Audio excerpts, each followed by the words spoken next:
Hello, dear students. This is Vishal Adya, founder of Rotation Online Learning Platform. Welcome to my YouTube channel.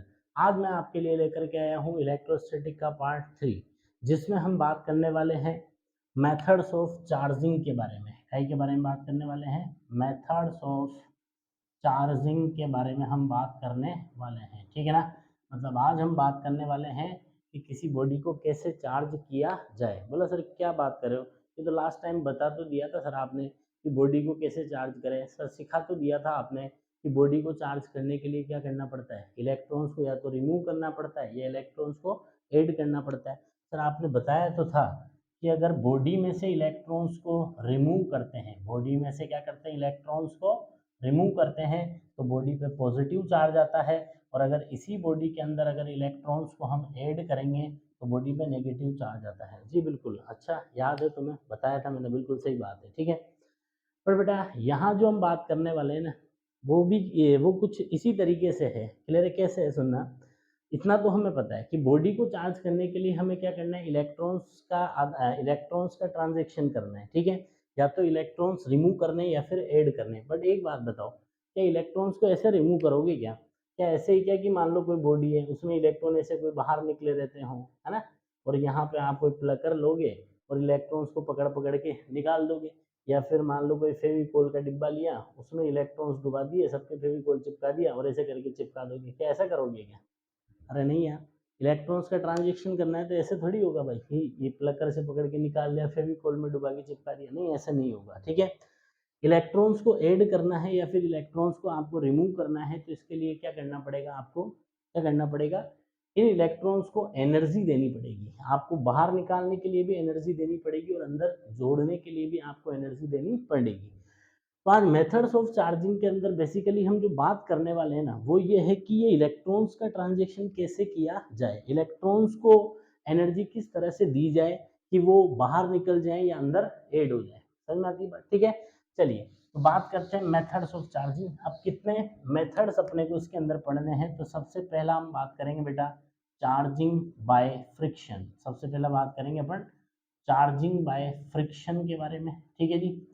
Next हम second बात करेंगे charging by conduction के बारे में। के बारे में चार्जिंग बाय कंडक्शन के बारे में हम बात करने वाले हैं। ठीक है, थर्ड मेथड जो हमारा रहेगा वो रहेगा charging by induction. Third method जो रहेगा वो कौन सा रहेगा, चार्जिंग बाय इंडक्शन। क्लियर है बात? ठीक है, एंड जो फोर्थ मेथड हमारा होगा, बेसिकली इंपोर्टेंट तो ये तीन ही मेथड है। क्लियर है बात?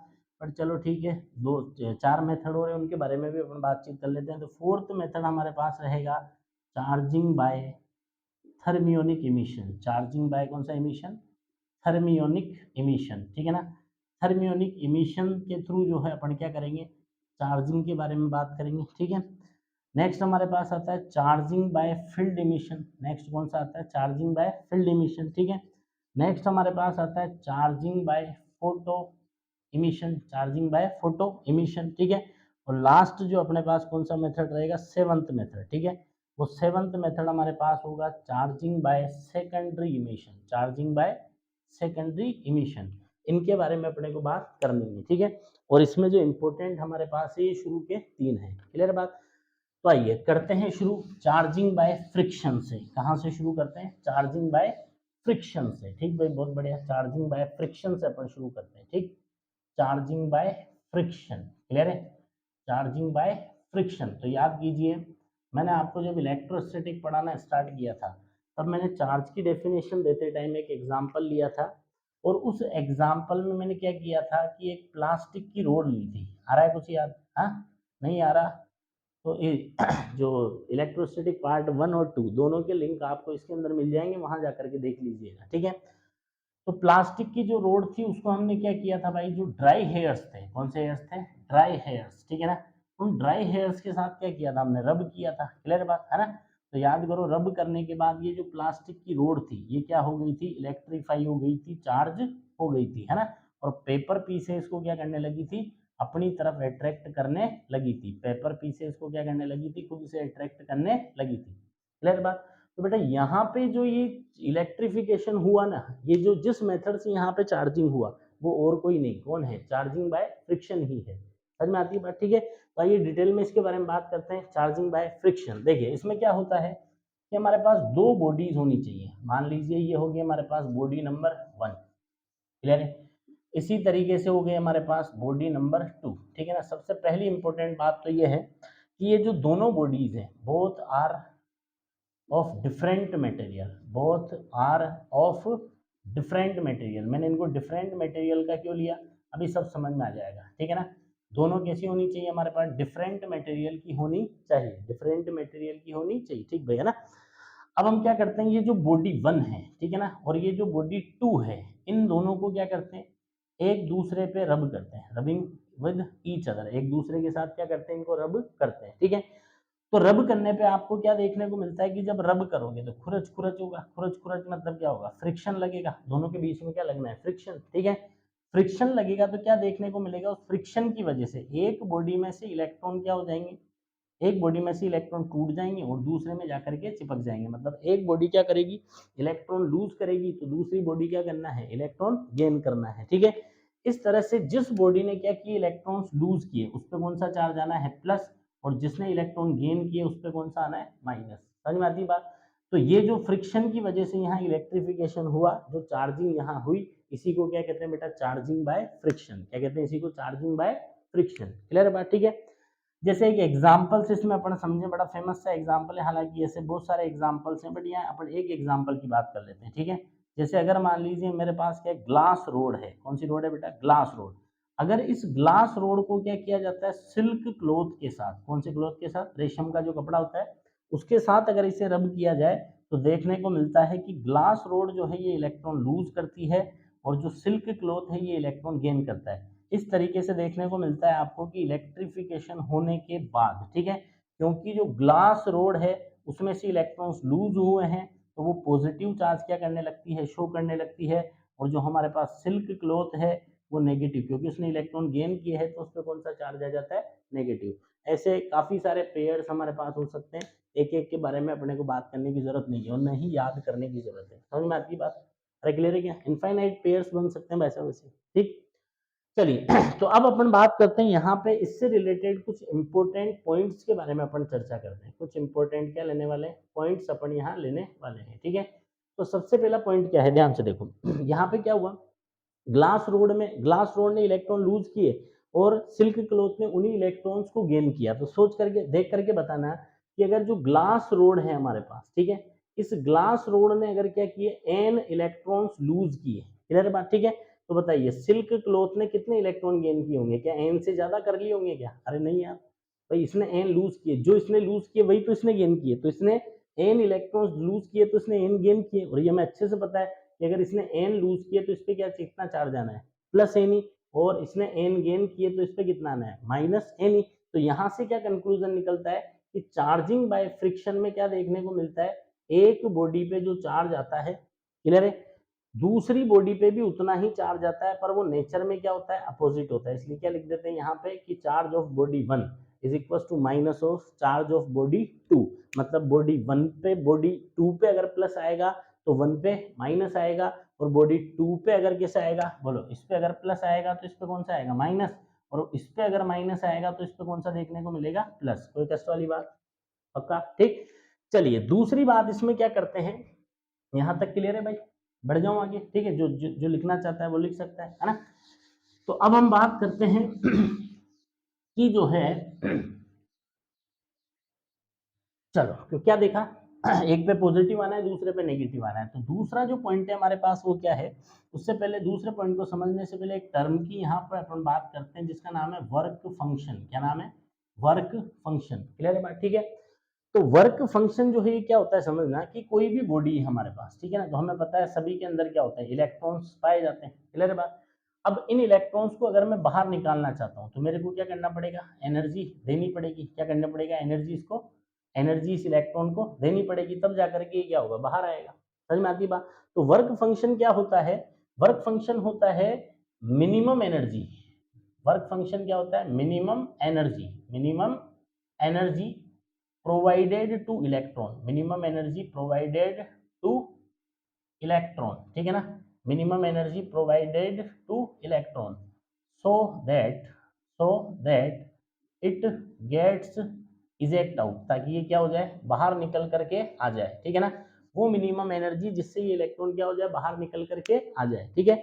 उसी को क्या कहते हैं, वर्क फंक्शन। अब जिस मटेरियल के लिए वर्क फंक्शन क्या होता है, कम होता है, उसमें इलेक्ट्रॉन जल्दी बाहर निकल के आ जाता है, मतलब कम एनर्जी देने पे बाहर निकल के आ जाता है।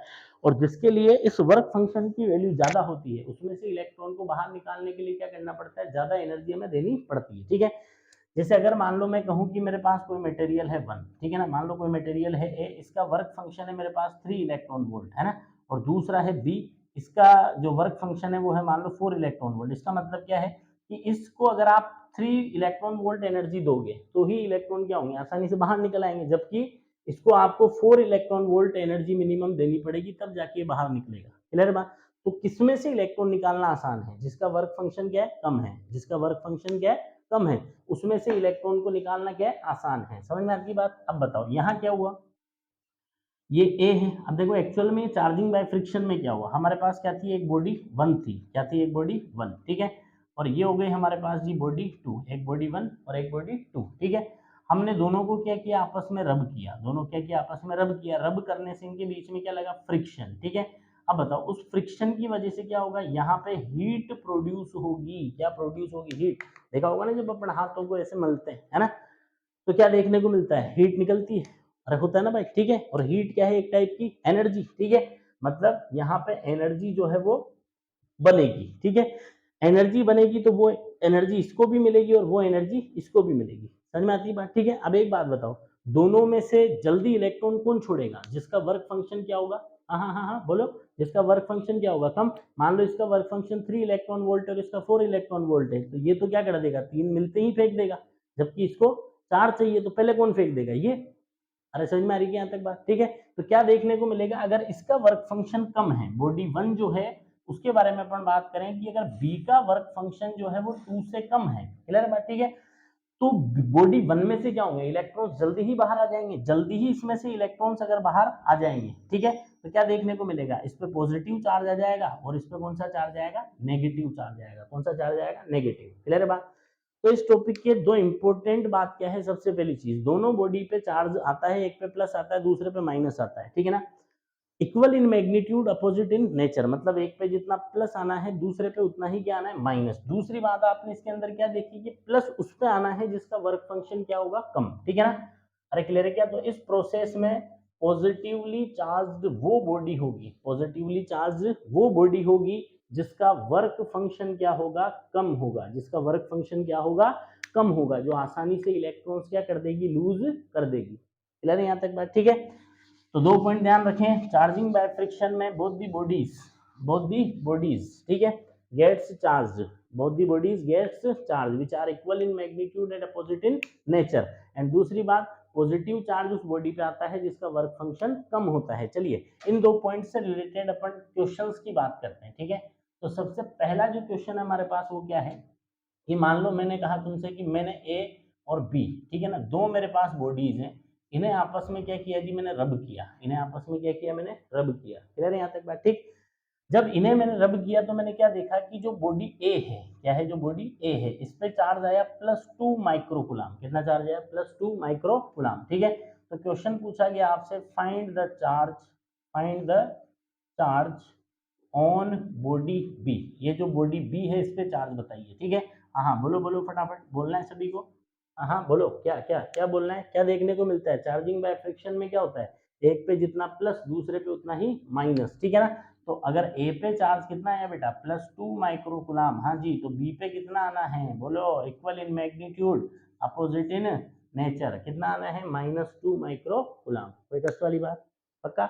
एक सिंपल सा क्वेश्चन है, ठीक। देखिए अब आगे बढ़ते हैं, थोड़ा सा इस क्वेश्चन को अच्छा बनाते हैं। देखिए हमारे पास क्या है जी, 3 बॉडीज हैं, हमारे पास क्या है, 3 बॉडीज हैं, दो ने इस बार कितनी है, 3 बॉडीज हमारे पास है, ठीक है ना। 3 बॉडीज हैं, नाम है इसका, एक का ए, दूसरे का बी और तीसरे का सी, एक का ए, दूसरे का बी और तीसरे का सी, ठीक है। तो ध्यान से सुनो होगा क्या कि मैंने क्या किया, पहले ए और बी को एक दूसरे से रब किया, ए और बी को एक दूसरे से क्या किया, रब किया। मान लो ये है ऑब्जर्वेशन नंबर 1, क्लियर है। तो ए और बी को जब मैंने रब किया तो मैंने क्या देखा कि ए पे जो चार्ज आया वो कौन सा आया, प्लस, ठीक है ना। और बी पे जो चार्ज आया वो कैसा आया माइनस, ए पे जो चार्ज आया वो आया प्लस और बी पे कैसा आया माइनस। ठीक है, ऑब्जर्वेशन 2 के अंदर हमने क्या देखा कि जब मैं बी और सी इन दोनों को एक दूसरे से रब करता हूं, है ना, तो बी पे आता है प्लस और सी पे, बी पे आता है प्लस, बी और सी दोनों को जब हम रब करते हैं तो क्या देखने को मिलता है कि बी पे आता है हमारे पास प्लस और सी पे कैसा चार्ज आता है हमारे पास माइनस, बी पे प्लस और सी पे कैसा चार्ज आता है माइनस। ठीक है, तो क्वेश्चन ये पूछा गया आपसे कि अगर हम ए और सी को एक दूसरे से रब करते हैं, क्लियर बात, ए और सी को अगर एक दूसरे से रब कर दें तो बताइए ए पे जो चार्ज होगा उसकी नेचर क्या होगी और जो सी पे चार्ज होगा उसकी नेचर क्या होगी।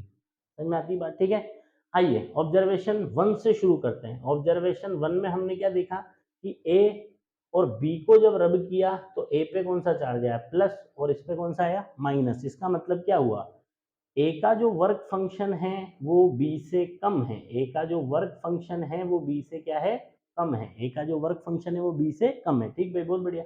ऑब्जर्वेशन 2 के अंदर हमने क्या देखा कि जब बी और सी इन दोनों को हमने क्या किया एक दूसरे से रब किया तो बी पे प्लस आया और सी पे कौन सा आया माइनस।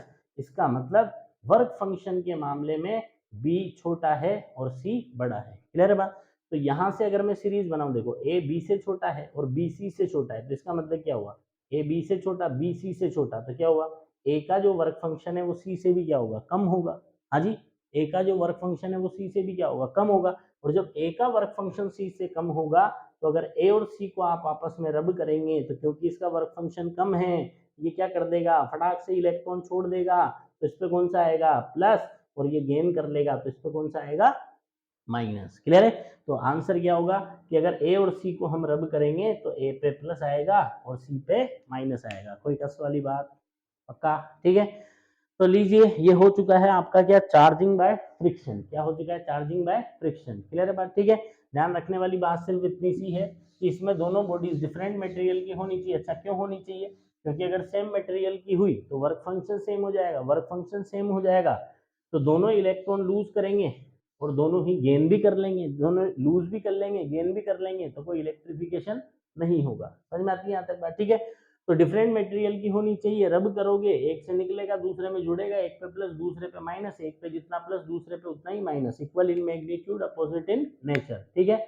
और पॉजिटिव उस पे आएगा जिसका वर्क फंक्शन क्या होगा कम होगा। वर्क फंक्शन क्या होता है minimum energy required to eject out the electrons, electrons को बाहर निकालने के लिए मिनिमम जितनी एनर्जी रिक्वायर्ड होती है उसी को क्या कहते हैं बेटा वर्क फंक्शन। कोई कष्ट वाली बात, क्लियर है। तो दूसरा मेथड हमारे पास आता है charging by conduction, charging by conduction. आइए बात करते हैं चार्जिंग बाय कंडक्शन के बारे में। कौन सा प्रोसेस, चार्जिंग बाय कंडक्शन। तो चार्जिंग बाय कंडक्शन में क्या होता है ध्यान से सुनिएगा, है ना, हमारे पास दो बॉडीज हैं। पहली चीज तो दोनों बॉडीज जो है वो कंडक्टिंग मटेरियल की होनी चाहिए। What is the meaning of conductor, conductor का मतलब जिसमें क्या हो सकता है चार्ज फ्लो कर सकता है, करंट फ्लो कर सकता है, मतलब जिसमें चार्ज एक जगह से दूसरी जगह जा सकता है उसे हम क्या कहते हैं कंडक्टर। क्लियर है यहाँ तक बात। ठीक है, तो ए हमारे पास एक कंडक्टर है जिसके पास ऑलरेडी चार्ज है, ए हमारे पास क्या है एक कंडक्टर है जिसके पास ऑलरेडी चार्ज है। मान लो इसके पास कौन सा चार्ज है पॉजिटिव चार्ज, कौन सा चार्ज है पॉजिटिव चार्ज। क्लियर है बात। ठीक है, तो ये हमारे पास हो गया ए जो है ये कौन सी बॉडी होगी हमारे पास कंडक्टिंग बॉडी हो गई, ए कौन सी बॉडी हो गई कंडक्टिंग बॉडी। क्लियर है क्या बात, और ये क्या है ऑलरेडी चार्ज, ऑलरेडी क्या है चार्ज। क्लियर है क्या, अरे समझ में आती है बात, कंडक्टिंग बॉडी और ऑलरेडी क्या है चार्ज है। ठीक है, बी हमारे पास एक दूसरी बॉडी है। क्लियर है बात, ये भी बी क्या है बेटा एक कंडक्टिंग बॉडी है, बी कौन सी बॉडी है एक कंडक्टिंग बॉडी है। क्लियर है बात, ये बी हमारे पास एक कंडक्टिंग बॉडी है बट ये न्यूट्रल है। क्या है ये न्यूट्रल है, क्या है ये न्यूट्रल है। क्यों है न्यूट्रल, क्योंकि इसके पास जितना प्लस है उतना ही माइनस है। हम ऐसे कह सकते हैं कि बी उदास है और इसे किसी की आस है। समझ में आती बात। ठीक है, तो होगा क्या आप ध्यान से सुनिए मैं क्या करता हूँ वैसा ये जो ए है इस ए को मैं बी से टच करता हूँ, ए को क्या करता हूँ बी से टच करता हूँ, है ना। तो क्या देखने को मिलेगा कि ए का कुछ चार्ज किस में चला जाएगा बी में, ए का कुछ चार्ज किस में चला जाएगा बी में। देखो अभी ए के पास बहुत सारा चार्ज है, अब ये पहले से क्या हो गया मान लो कम हो गया, पहले से क्या हो गया कम। ठीक है, और बी के पास कुछ भी नहीं था तो क्या देखने को मिला ये आ गया। क्लियर यहाँ तक बात है ना। अच्छा मैंने ए के चार्ज को लेफ्ट में एक्यूमुलेट किया, बी को राइट में एक्यूमुलेट किया, क्यों, क्योंकि like charges repel each other, ये दोनों एक दूसरे को रिपेल करेंगे तो ये इधर जाके एक्यूमुलेट होगा और ये इधर जाके एक्यूमुलेट होगा। क्लियर है? अब ए और बी इन दोनों को अगर मैं क्या कर देता हूँ, ए और बी इन दोनों को अगर मैं वापस से सेपरेट कर देता हूँ, ठीक है, क्लियर है क्या? वापस से अगर मैं सेपरेट कर देता हूँ तो क्या देखने को मिलता है, ए पे चार्ज पहले से क्या हो जाएगा, कम। क्लियर है बात, है ना? और बी पे क्या देखने को मिलेगा, कुछ नहीं था तो कुछ ना कुछ इसके ऊपर चार्ज आ जाएगा। तो फाइनली हमने क्या देखा, बी जो है उसने ए से कुछ चार्ज लिया और अपने आप को इलेक्ट्रीफाई कर लिया। इसी मेथड को क्या कहते हैं बेटा, चार्जिंग बाय कंडक्शन। इसमें एक चीज ध्यान से सुनो, अगर इसके पास प्लस था तो लास्ट में जो न्यूट्रल बॉडी होती है उस पर भी क्या देखने को मिलेगा, प्लस, क्योंकि जैसा है वैसा ही तो देगा भाई, इसने ही तो अपना कुछ चार्ज उसको दिया। तो अगर इसमें प्लस है तो उस पर भी क्या आएगा, प्लस, और इस पे अगर माइनस है तो उस पर भी क्या आएगा, माइनस। तो पहली चीज ये, ए पे जिस नेचर का चार्ज होगा बी पे भी उसी नेचर का चार्ज आना है। दूसरी बात, मान लो कि ए के पास इनिशियली चार्ज था क्यू ए, ठीक है ना, और बाद में कितना हो गया, क्यू ए डैश, तो क्या देखने को मिला, ये अपना कुछ चार्ज उसको दे चुका है। तो फाइनली क्या देखने को मिलेगा, जो फाइनल चार्ज है उसका मैग्नीट्यूड इनिशियल से क्या है, कम है। क्लियर है? और बी के पास पहले कोई चार्ज नहीं था तो अब बी क्या हो चुका है, पॉजिटिवली चार्ज हो चुका है। क्लियर है बात? इसी को कहते हैं चार्जिंग बाय कंडक्शन। बाकी इसको और डिटेल में जब कंडक्टर के बारे में बातचीत कर लेंगे तो और डिटेल में अपन कैपेसिटेंस के साथ इसको पढ़ेंगे। समझ में आती है बात? ठीक है, फिलहाल चार्जिंग बाय कंडक्शन क्या होता है कि एक चार्ज कंडक्टर को एक न्यूट्रल कंडक्टर से टच करा दो तो न्यूट्रल कंडक्टर का कुछ चार्ज किसमें चला जाता है, किसमें चला जाता है, हाँ हाँ बोलो, किसमें चला जाता है, न्यूट्रल में, मतलब चार्ज का कुछ चार्ज न्यूट्रल में चला जाता है। इसी प्रोसेस को क्या कहते हैं हम, चार्जिंग बाय कंडक्शन। बोलो कोई कष्ट वाली बात, पक्का है ना? चलिए बढ़ते आगे, और अब नेक्स्ट हम बात करने जा रहे हैं, नेक्स्ट जो अपना मेथड है उसका नाम है बेटा चार्जिंग बाय इंडक्शन। क्या नाम है उसका, charging by induction. Charging by induction, अब बहुत तसल्ली से सुनना, बहुत ही अच्छा है ना? और यहाँ पे इसके बारे में काफी सारी बातें भी हम करने वाले हैं, है ना?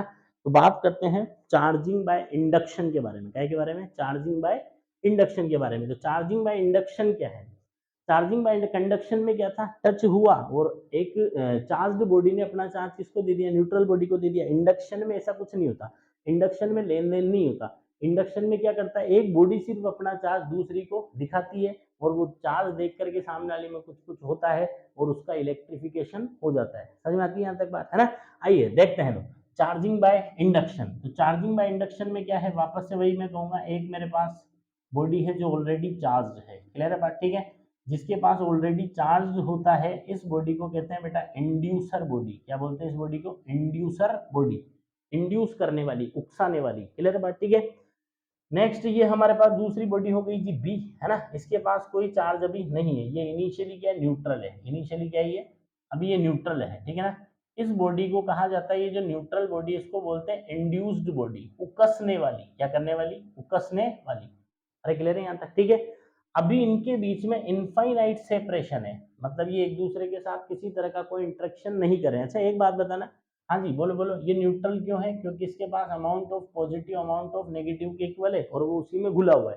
समझ में आती बात? हाँ देखो, अब जैसे ही क्या करते हैं अपन, ये जो हमारे पास इंड्यूसर बॉडी ए है, ठीक है ना, इसको क्या करते हैं, बी के करीब लाते हैं। ध्यान रखना, करीब लाते हैं, टच नहीं करते हैं, ठीक है ना? तो करीब लाते हैं तो क्या देखने को मिलेगा, इसके पास कौन सा चार्ज है, प्लस, और इसके पास क्या है, प्लस और माइनस दोनों है। क्लियर है? तो क्या देखने को मिलेगा, इसके प्लस से इसका माइनस क्या होगा, अट्रैक्ट होगा, और इसके प्लस से इसका प्लस क्या होगा, रिपेल होगा। तो क्या देखने को मिलेगा, इस तरफ आकर के नेगेटिव चार्ज एक्यूमुलेट हो जाएगा और इस तरफ आकर के पॉजिटिव चार्ज जो है वो क्या होगा, एक्यूमुलेट हो जाएगा। क्लियर है बात? हाँ जी, और ये जो इसका पॉजिटिव चार्ज इसकी पूरी बॉडी पे क्या था, डिस्ट्रीब्यूटेड था, वो राइट साइड में उसका एक्यूमुलेशन क्या हो जाएगा, ज्यादा हो जाएगा। क्यों हो जाएगा, क्योंकि ये नेगेटिव क्या करेगा, इसको अट्रैक्ट करेगा, पॉजिटिव इसको रिपेल करेगा। क्योंकि नेगेटिव ज्यादा करीब है तो नेट अट्रैक्शन होगा, इसलिए वो चार्ज कहाँ आकर के एक्यूमुलेट हो जाएगा, राइट साइड में आकर के वो एक्यूमुलेट हो जाएगा। हाँ हाँ, अब मैं तुमसे पूछना चाह रहा हूँ, बताओ बताओ, क्या ये बॉडी चार्ज हो गई, हाँ हाँ बोलो, क्या ये चार्ज हो गई कि नहीं हो गई? तो जवाब है नहीं हुई, अभी भी ये न्यूट्रल ही है, इसका नेट चार्ज अभी भी क्या है, जीरो, क्योंकि जितना इधर माइनस है उतना ही इधर क्या है, प्लस।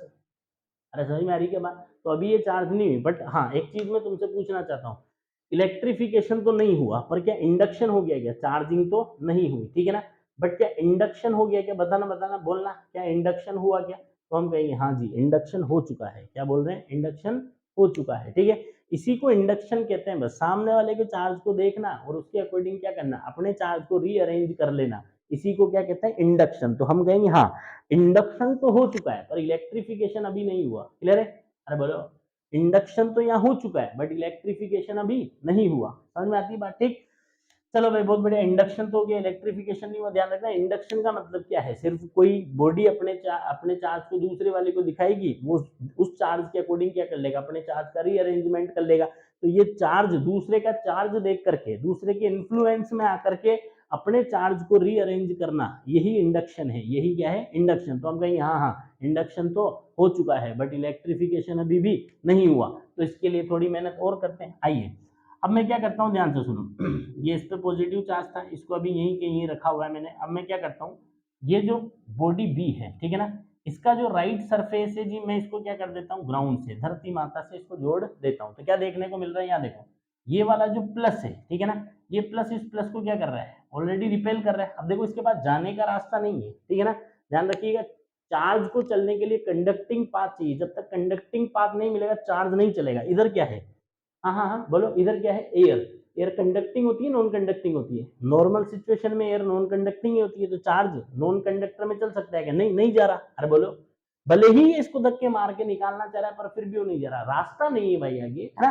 पर अब ध्यान से देखो, आपने अर्थ से कनेक्ट करके क्या कर दिया, बोलो बोलो क्या कर दिया, रास्ता दे दिया। तो पॉजिटिव चार्ज कहाँ चला जाएगा, अर्थ में। एक्चुअल में तो अर्थ से इलेक्ट्रॉन आए हैं, चलो पर वो बात की बात है। फिलहाल आप ऐसे ध्यान रखें कि इसका पॉजिटिव चार्ज कहाँ चला गया, अर्थ में, और इधर क्या आ गया बेटा जी, नेगेटिव चार्ज। हाँ अब बताइए क्या इलेक्ट्रिफिकेशन हो चुका? हाँ हाँ हो चुका। अब क्या आ चुका है, इस पर नेगेटिव चार्ज। समझ में आती है बात? ठीक है, नेक्स्ट थोड़ी सी मेहनत और करते हैं। आइए, तो अब क्या होगा कि ये जो अपन ने अर्थिंग यहाँ की हुई है, क्या की हुई है, अर्थिंग यहाँ पे जो अपन ने की हुई है, इस अर्थिंग को भी मैं क्या कर देता हूँ, हटा देता हूँ। ठीक है, ये अर्थिंग को भी मैंने हटा दिया, है ना। अब यहाँ पे क्या हुआ, ए का काम हो चुका, तो इसको वापस से हम क्या करते हैं जी, इनफाइनाइट पे ले जाते हैं। ठीक है, तो अगेन इसका चार्ज क्या होता है, यूनिफॉर्मली जैसे पहले डिस्ट्रीब्यूट था वैसे ही डिस्ट्रीब्यूट हो जाता है। और जो बी है उसके पास पहले कोई चार्ज नहीं था, आज इसके पास नेट चार्ज आ चुका है, वो जीरो नहीं है, नेगेटिव चार्ज इस पे आ चुका है। समझ में आती है बात? ठीक है, इसी प्रोसेस को क्या कहते हैं, चार्जिंग बाय इंडक्शन, जिसमें एक बॉडी न अपना चार्ज दूसरे को देती न उससे लेती, सिर्फ अपना चार्ज दिखाती और दिखा दिखा के सामने वाले को क्या कर देती, इंड्यूस्ड कर देती, चार्ज कर देती। इसी को क्या कहते हैं, क्या कहते हैं बोलिए, charging by induction, charging by induction. Clear है बात, है ना। अब इसमें एक चीज ध्यान से देखो, जब मैंने यहाँ प्लस दिखाया तो फाइनली इस पे क्या आया, माइनस। क्लियर है, अगर मैं यहाँ इसको माइनस दिखाता तो क्या ये पूरा हिसाब किताब उल्टा हो जाता, माइनस दिखाता तो इधर प्लस आता, इधर माइनस आता, अर्थिंग करता तो माइनस गड्ढे में चला जाता और यहाँ क्या बचता, प्लस बचता। वो रिमूव करता तो फाइनली क्या देखने को मिलता, प्लस। तो इस प्रोसेस का इंपॉर्टेंट पॉइंट क्या है, तो इंपॉर्टेंट पॉइंट सबसे पहला ये है कि इस प्रोसेस के अंदर इंपॉर्टेंट पॉइंट क्या है जी, तो इस प्रोसेस के अंदर आपको क्या देखने को मिलेगा कि जो आपके पास इंड्यूस्ड बॉडी पे जो चार्ज होगा, ठीक है ना, इंड्यूस्ड बॉडी का जो चार्ज होगा या आप कहें जो इंड्यूस्ड चार्ज होगा, ठीक है ना, वो नेचर में अपोजिट होता है किससे, इंड्यूसर के चार्ज से। नेचर में अपोजिट होता है किसके चार्ज से, इंड्यूसर चार्ज से। क्या होता है, वो नेचर में अपोजिट होता है। क्लियर बात। अच्छा हाँ, एक चीज और देखो कि जो इंड्यूसर बॉडी है, बताइए ये जो ए है, क्या इसने अपना कोई चार्ज उसको दिया या लिया, नहीं। तो जो इंड्यूसर बॉडी है, मान लो उसके पास पहले अगर चार्ज था Q, तो फाइनली भी कितना रहेगा, Q। तो इंड्यूसर बॉडी का जो चार्ज है वो अनचेंज्ड रहता है, न तो कम होता है न ज्यादा होता है, क्योंकि न तो उसने दिया और न उसने लिया। समझ में आती बात। अच्छा एक चीज इसमें और देखना, मान लो जैसे फाइनली इसके पास कितना चार्ज आया, Q इंड्यूस्ड चार्ज इसके पास आ गया। क्लियर है बात, ठीक है।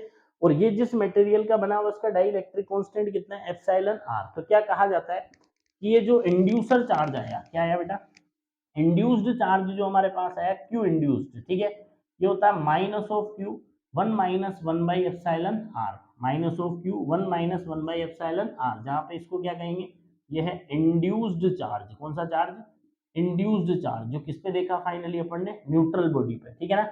और ये Q क्या है, ये इंड्यूसर्स चार्ज, किसका चार्ज है बोलो, इंड्यूसर का चार्ज है, जो चार्ज हमने दिखाया था ना वो है। और ये एप्सिलॉन आर क्या है, dielectric constant of, dielectric constant of कौन सा मटेरियल, इंड्यूस्ड मटेरियल, ठीक है ना। अरे dielectric constant of induced body बोल लो। समझ में आती है बात। अच्छा ध्यान से देखो, अगर ये, अच्छा यहाँ पे क्या देखने को मिल रहा है, ये माइनस, अच्छा ये माइनस क्या शो कर रहा है, इन दोनों की जो नेचर है, क्यू इंड्यूसर और इंड्यूस्ड की जो नेचर है वो क्या होगी, अपोजिट होगी। ठीक है, अगर यहाँ प्लस रखोगे तो प्लस इंटू माइनस ये माइनस होगा, मतलब प्लस दिखाओगे तो माइनस आएगा, और यहाँ अगर माइनस रखोगे तो माइनस इंटू माइनस क्या होगा, प्लस, मतलब माइनस दिखाओगे तो क्या आएगा, प्लस आएगा। समझ में आती है बात? अरे बोलो पक्का? ठीक है, चलिए देखिए तो आगे बढ़ते हैं। यहाँ तक कोई परेशानी है कि भाई? नहीं है ना? पक्का है ना? अब सुनो, अगर मैं बात करूं कि if induced body is conductor, if induced body is conductor, अगर इंड्यूस्ड बॉडी जो है वो कैसी है, इंड्यूस्ड बॉडी इज कंडक्टर, ठीक है। अगर हमारी जो इंड्यूस्ड बॉडी है वो क्या है, कंडक्टर है, क्या है वो, कंडक्टर। तो कंडक्टर के लिए एप्सिलॉन आर की वैल्यू कितनी होती है, इन्फिनिटी। कितनी होती है, इन्फिनिटी, है ना। तो क्यू इंड्यूस्ड कितना आएगा बोलो, minus of Q and one minus one by infinity, one by infinity क्या होता है, जीरो। तो क्यू इंड्यूस्ड क्या देखने को मिलेगा, माइनस क्यू, मतलब क्या, equal in magnitude but opposite in nature, equal in magnitude but opposite in nature. मतलब अगर induced body charge, induced body अगर कंडक्टर होती है, कंडक्टिंग मटेरियल की होती है, तो फिर क्या होगा, अगर आप +2 कूलाम दिखाएंगे तो उसमें -2 कूलाम आएगा, और -2 कूलाम दिखाएंगे तो कितना आएगा, +2 कूलाम आएगा। ध्यान रखना, इस बात को ध्यान रखें आप। आगे जब अपन रीडिस्ट्रीब्यूशन ऑफ चार्ज के बारे में बात करेंगे तो वहां ये कॉन्सेप्ट काम आएगा। क्लियर है बात? ठीक है, ध्यान रखना, अगर एज ए इंड्यूस्ड बॉडी अगर कंडक्टर को लिया जाता है, ठीक है, तो क्या देखने को मिलेगा, अगर आपने उसको +2 कूलाम दिखाया तो कितना आएगा, -2 कूलाम। समझो ऐसे, मान लो ये मेरे पास क्या है जी, कंडक्टर हो गया, ये मेरे पास क्या हो गया, कंडक्टर, ठीक है, और मैंने यहाँ पे इसको दिखाने के लिए क्या रख दिया, +2 कूलाम। तो क्या देखने को मिलेगा, इसके इस तरफ आएगा -2 कूलाम, और इसके दूसरी तरफ पे क्या आएगा, +2 कूलाम। समझ में आ रही है क्या बात? अरे बोलो, ऐसा कब होगा, जब ये कंडक्टर होगा। क्लियर है? अगर ये कंडक्टर न होकर के नॉन कंडक्टर हुआ, कंडक्टर न होकर के कैसा हुआ, नॉन कंडक्टर, ठीक है, तो अगर आप इसको दिखाएंगे +2 कूलाम तो इधर माइनस तो आएगा, ठीक है ना, बट वो माइनस क्या होगा, लेस देन, जो माइनस, तो इसमें माइनस तो चार्ज आया, ठीक है, मान लो क्यू आया, मान लो इधर जो चार्ज है उसका मैग्नीट्यूड क्यू है, ठीक है, बट वो 2 कूलाम से क्या होना है, कम होना है। क्लियर बात? इसी तरह से इधर जो चार्ज आया वो भी क्या होगा, होगा तो पॉजिटिव, बट वो भी क्या होगा, 2 कूलाम से उसका मैग्नीट्यूड क्या रहेगा, कम ही रहेगा। क्लियर है बात यहाँ तक? अरे बोलो, मतलब इंडक्शन में मैक्सिमम क्या हो सकता है, जितना आप दिखाओगे मैक्सिमम उतना आ सकता है, वो भी तभी आएगा जब कंडक्टर होगा। क्लियर है बात? अगर कंडक्टर नहीं हुआ, नॉन कंडक्टर हुआ, तो फिर उससे कम ही आएगा। मतलब कहने का मतलब ये कि जितना आप दिखाओगे ना, सामने वाले पे उससे क्या नहीं हो सकता, ज्यादा नहीं आ सकता, सामने वाले पे उससे ज्यादा नहीं आ सकता। समझ में आ रही है यहाँ तक? चलिए बढ़ते हैं आगे, है ना। तो अब देखिए, इंडक्शन अपन ने देख लिया, क्या कर लिया जी, इंडक्शन अपन ने देख लिया, ठीक भाई, बहुत बढ़िया, बहुत अच्छा किया, है ना। इंडक्शन अपना कंप्लीट हो जाता है। अब सुनो, इस प्रोसेस के इंपॉर्टेंट पॉइंट्स क्या क्या हैं। तो सबसे पहला इंपॉर्टेंट पॉइंट तो मैं बता चुका हूँ, ठीक है ना, कि जो चार्ज आएगा वो कैसा आता है, अपोजिट नेचर का आता है। चार्ज जो आता है वो कैसा आता है, अपोजिट नेचर का आता है। क्लियर है बात, है ना, अपोजिट नेचर का चार्ज आता है। कितना आता है, तो जो इंड्यूस्ड चार्ज है वो कितना होता है, minus of inducer charge 1 - 1/εr, ठीक है। अगर हमारे पास इंड्यूसर के तौर पे कौन हुआ, कंडक्टर, तो कंडक्टर के लिए एप्सिलॉन आर की वैल्यू इनफाइनाइट होती है, इसलिए induced charge equal in magnitude but opposite in nature. समझ में आ रही बात, है ना। नेक्स्ट देखिए, तीसरी बात जो अपन करते हैं वो क्या है, कि जो इंडक्शन है, इंडक्शन का मतलब चार्ज दिखा के चार्ज का रीअरेंजमेंट, इंडक्शन का मतलब चार्ज दिखा के चार्ज का क्या करना, रीअरेंजमेंट करना, ठीक है। तो जो इंडक्शन है ना, वो ध्यान रखिएगा आप, वो बॉडीज में होता है। इंडक्शन किस में होता है, बॉडीज में इंडक्शन होगा, ठीक है ना। कभी भी पार्टिकल्स में इंडक्शन नहीं होता है। किसमें इंडक्शन नहीं होता है, पार्टिकल्स में कभी भी इंडक्शन नहीं होता है। समझ में आती बात? ऐसा क्यों? क्योंकि देखो, इंडक्शन में क्या होना है, चार्ज को रीअरेंज होना है, और रीअरेंज होने के लिए क्या चाहिए, स्पेस। तो स्पेस किसके पास होगा, बॉडीज के पास होगा। पार्टिकल के पास कोई स्पेस थोड़ी होता है। इसलिए ध्यान रखिएगा, इंडक्शन की बात बॉडीज में की जाएगी। बॉडीज मतलब बड़ों में की जाएगी, पार्टिकल्स छोटों में नहीं की जाएगी। इंडक्शन बड़ों में होता है, छोटों में नहीं होता है। अरे समझ में आ रही है यहाँ तक बात? ठीक, चलिए, है ना। तो इंडक्शन बॉडीज में होगा, किसमें नहीं होगा, पार्टिकल्स में नहीं होगा। फोर्थ बात क्या है, कि जो इंडक्शन है ना, वो फेसिंग सरफेसेज में होता है। कौन सी सरफेसेज में होता है, फेसिंग सरफेसेज में होता है। या आगे रीडिस्ट्रीब्यूशन ऑफ चार्ज की बात करेंगे तब काम आएगा। फेसिंग सरफेसेज का मतलब क्या है, कि जैसे मान लीजिए मेरे पास एक शीट है और एक ये दूसरी शीट है। क्लियर है बात? इस शीट की भी दो सरफेस है, 1 और 2, और इसकी भी दो सरफेसेज है। मान लो इसको 1 2 बोला, इसको 3 4 बोल लेते हैं। क्लियर है?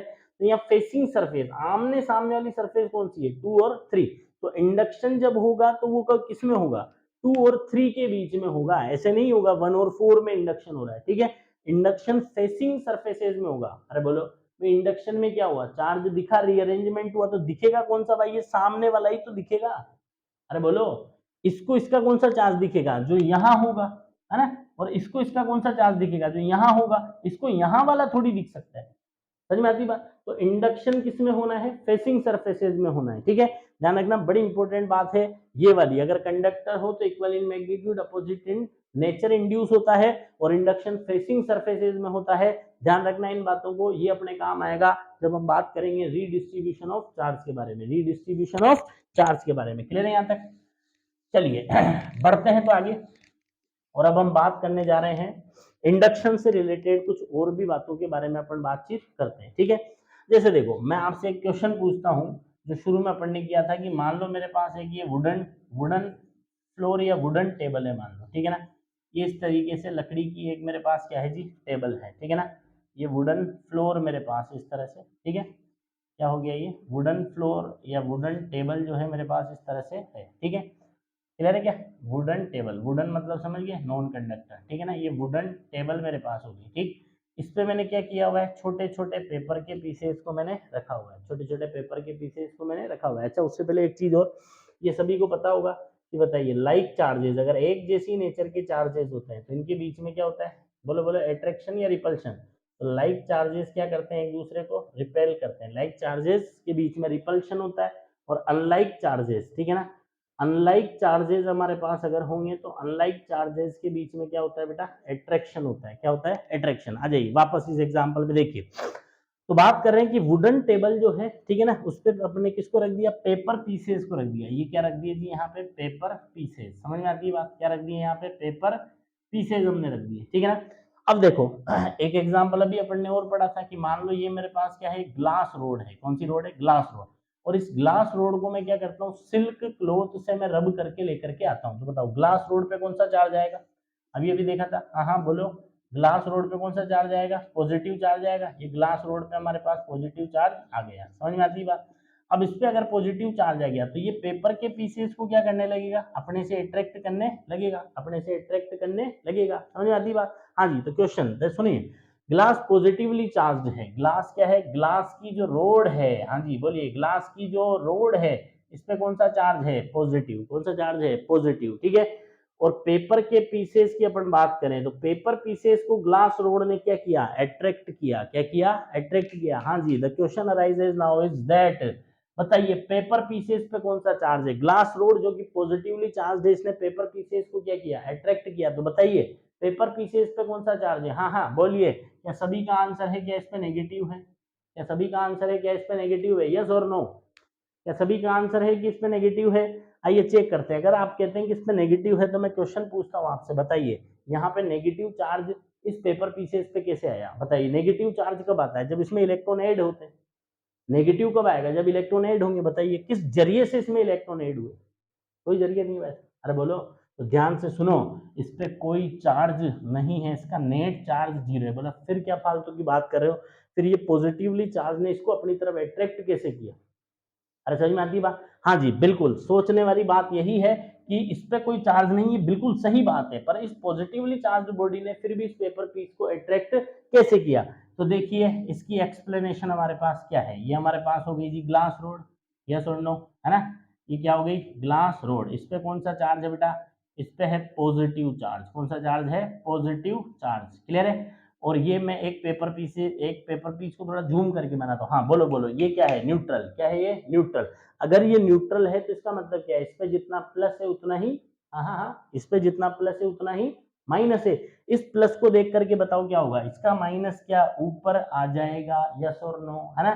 क्या इसका प्लस नीचे आ जाएगा, यस और नो, हाँ हाँ बोलो। इंडक्शन हुआ कि नहीं हुआ, बोला रीअरेंजमेंट हो गया, इंडक्शन तो हो गया, बट क्या इसका इलेक्ट्रिफिकेशन हुआ, नहीं नहीं नहीं, इस पे अभी भी कोई चार्ज नहीं है। तो बात है अट्रैक्शन कैसे हुआ, देखो इस वाले नेगेटिव को इस पॉजिटिव ने अपने से अट्रैक्ट किया, और इस वाले पॉजिटिव को उस पॉजिटिव ने अपने से रिपेल किया। क्लियर है।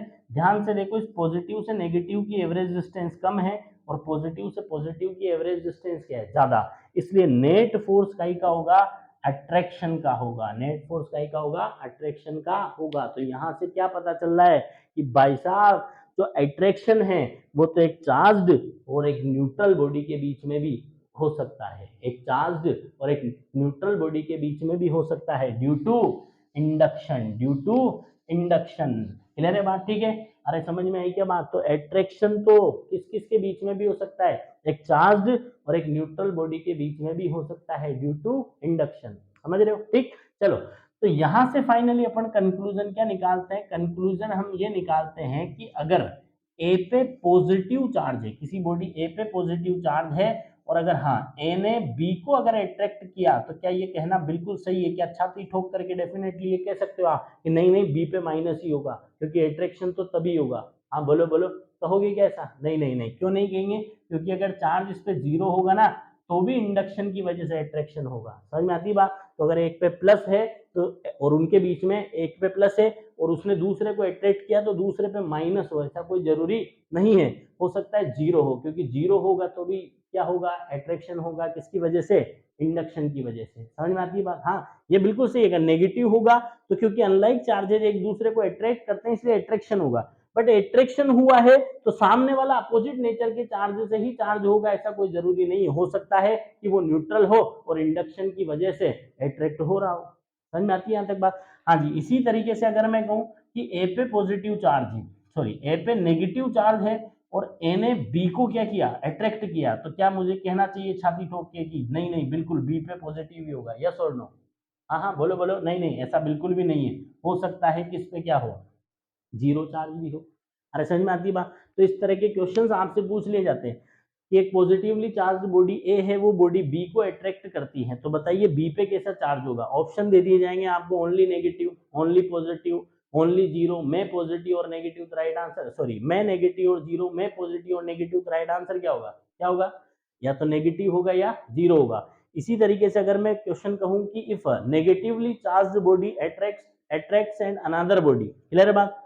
तो बताइए इस दूसरी बॉडी पे क्या चार्ज होगा? तो क्या अगर इस पे नेगेटिव है तो इस पे पॉजिटिव होगा? नहीं नहीं, पॉजिटिव भी हो सकता है और जीरो भी हो सकता है, पॉजिटिव भी हो सकता है और जीरो भी हो सकता है।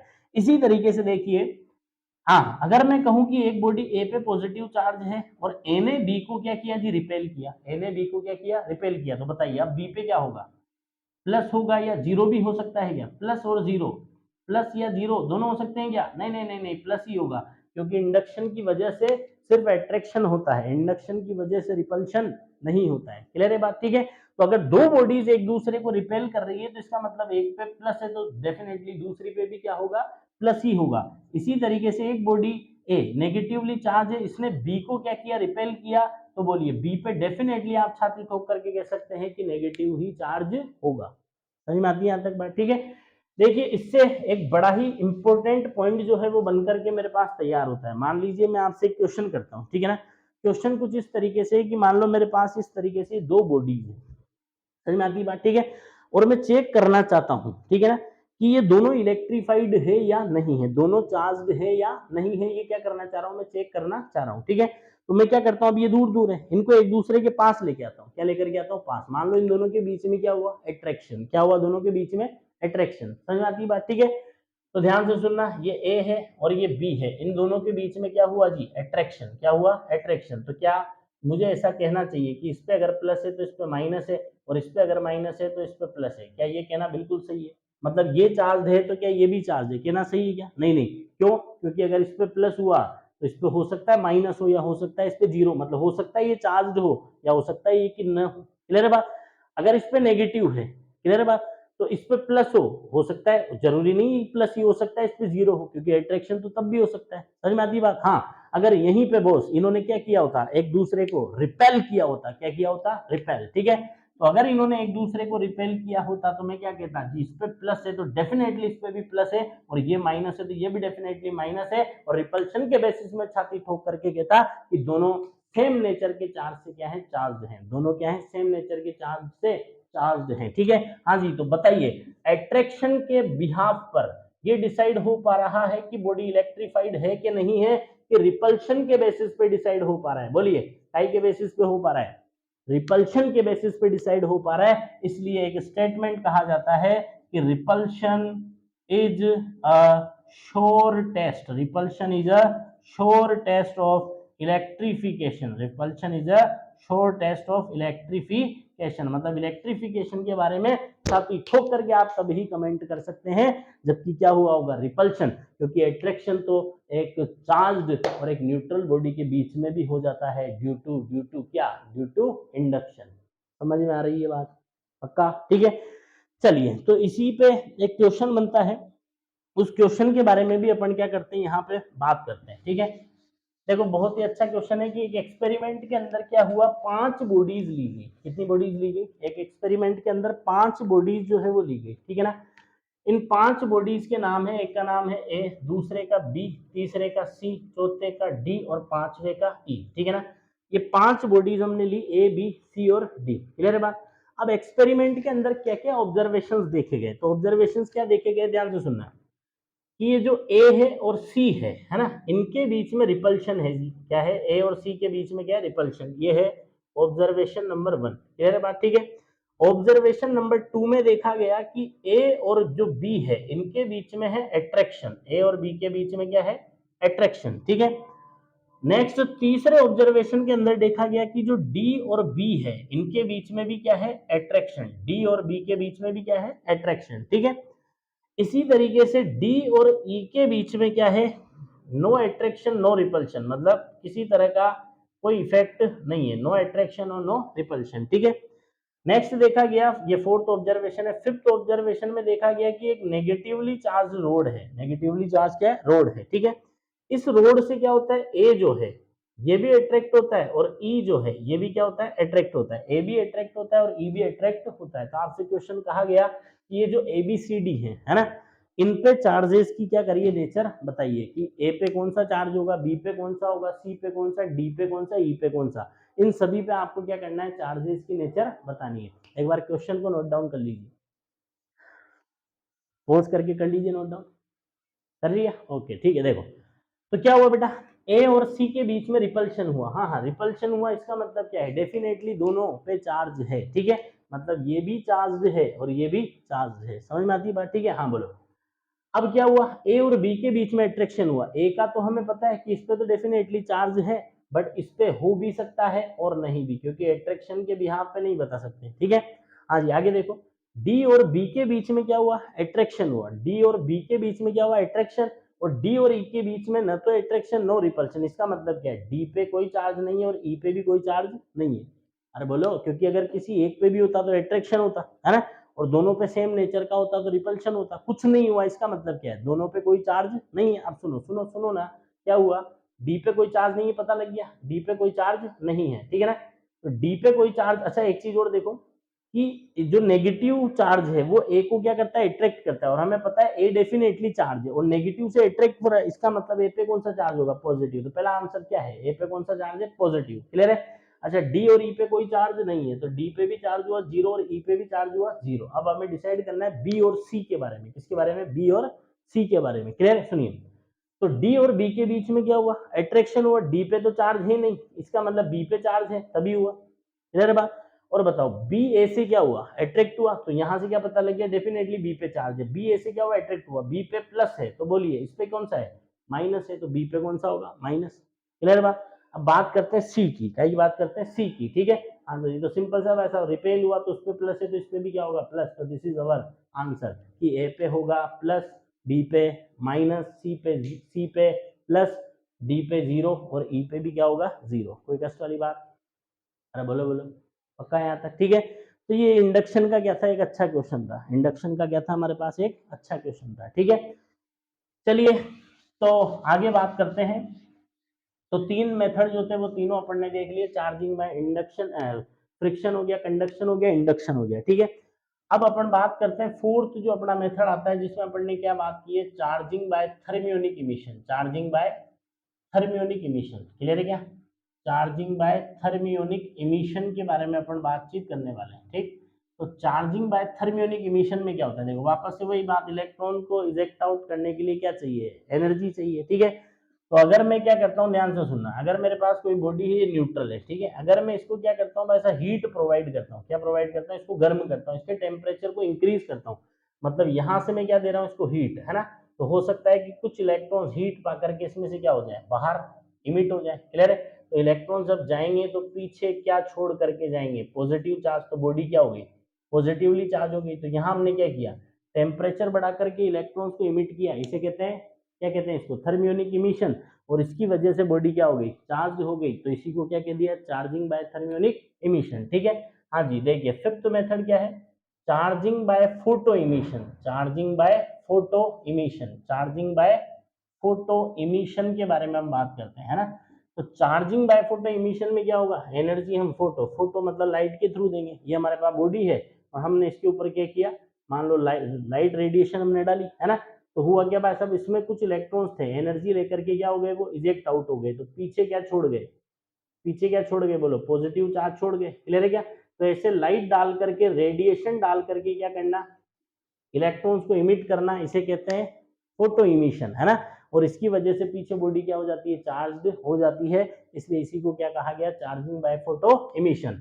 सिक्स्थ प्रोसेस है हमारे पास, चार्जिंग बाय क्या, charging by, charging by field emission. Fifth process है चार्जिंग बाय फील्ड इमिशन। इस फील्ड इमिशन के अंदर क्या होता है, तो हम क्या करते हैं, जो बॉडी है, ठीक है ना, इसके ऊपर एक स्ट्रॉन्ग इलेक्ट्रिक फील्ड जो है वो हम अप्लाई करते हैं, बॉडी के ऊपर क्या करेंगे, स्ट्रॉन्ग इलेक्ट्रिक फील्ड अप्लाई करेंगे, ठीक है ना। तो यहाँ पे ब्रेक डाउन हो जाता है और कुछ कुछ इलेक्ट्रॉन्स इसमें से क्या होते हैं, इजेक्ट आउट हो जाते हैं, ठीक है ना। तो ऐसे क्या करना, फील्ड लगा के, स्ट्रॉन्ग फील्ड लगा के इलेक्ट्रॉन्स को निकालना, इसको फील्ड इमिशन, और इसकी वजह से बॉडी चार्ज हो जाती है, इसलिए इसको कहते हैं चार्जिंग बाय फील्ड इमिशन। समझ में आती है बात, ठीक है। इसी तरीके से सेवंथ प्रोसेस जो लास्ट है हमारा, वो क्या है, चार्जिंग बाय सेकेंडरी इमिशन। क्या है, बोलो, चार्जिंग बाय सेकेंडरी इमिशन, है ना।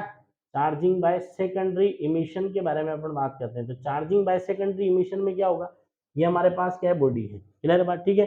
इस पे हम क्या करते हैं, हाईली एनर्जाइज इलेक्ट्रॉन बीम जो है उसकी बम्बार्डिंग करते हैं, ठीक है। हाई एनर्जी वाले इलेक्ट्रॉन हम इसमें मारेंगे। अब इसके अंदर क्या है, लो एनर्जी के इलेक्ट्रॉन पड़े हुए हैं, ये जब जाकर के क्या करेंगे, इनसे कोलाइड करेंगे, तो अपना एनर्जी और मोमेंटम इन्हें ट्रांसफर करेंगे, तो हो सकता है कुछ इलेक्ट्रॉन्स इसमें से क्या हो जाए, इजेक्ट आउट हो जाए। ऐसे इलेक्ट्रॉन मार करके इलेक्ट्रॉन निकालना, इसको सेकेंडरी इमिशन, और इसकी वजह से बॉडी क्या हो जाती है, चार्ज हो जाती है, इसी को कहते हैं चार्जिंग बाय सेकेंडरी इमिशन। समझ में आती है बात। तो आज हमने बात की चार्जिंग मेथड्स ऑफ चार्जिंग के बारे में। 7 मेथड हमने देखे, उसमें से 3 को हमने बड़े ही डिटेल से पढ़ा, क्लियर है बात। उसमें इंडक्शन बड़ा इंपॉर्टेंट है, कम से भी कम आपको अगर एक बार में नहीं आए तो आप 2 बार उसे क्या करें, पढ़े, क्लियर है यहाँ तक बात, ठीक है। और मेहनत करते रहें, मेहनत करेंगे तो ही सफल होंगे, भाग्य के भरोसे नहीं बैठे रहना। क्यों, क्योंकि कहा है कि इस कर्म भूमि के युग में श्रम सभी को करना है, इस कर्म भूमि के युग में श्रम सभी को करना है, और ईश्वर सिर्फ क्या देगा, लकीरें देगा, रंग हमें ही भरना है, रंग हमें ही भरना है। तो भाग्य के भरोसे न बैठे रहें, मेहनत करें, क्लियर है बात। ओके, मिलते हैं इलेक्ट्रोस्टैटिक पार्ट 4 में, बाय बाय।